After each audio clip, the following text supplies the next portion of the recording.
In today's video, I'm going to teach you how to change Steam download folder location.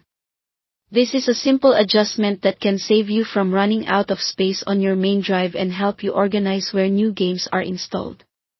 We're focusing on changing where future downloads go. This won't move your existing games, but it ensures anything you install from now on lands in the location you choose.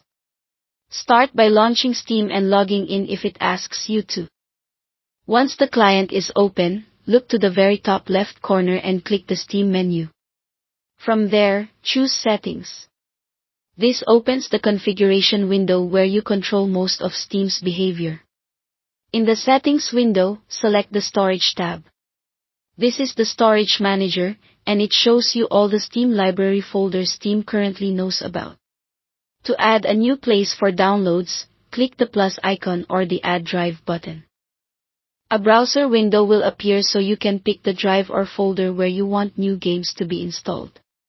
It's a good idea to choose a drive with plenty of free space and a stable connection.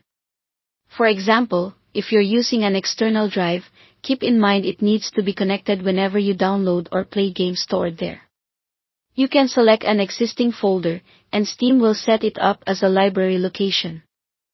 If it needs to create a Steam library folder inside your selection, it will do that for you. After you've added the new path, look back at the Storage Manager. Use the drop-down to select the new folder you just created. To make Steam use this location by default for all future installs, click the three dots next to that entry and choose Make Default. That tells Steam, when I install a new game, put it here. You can always change this later or pick a different location during an individual game's installation if you want to override the default on a case-by-case basis. Take a moment to confirm the default indicator is showing on the new folder, and glance at the free space listed so you know you're set for upcoming downloads. If you don't see the new location, double-check that the drive is accessible and that you selected the correct folder.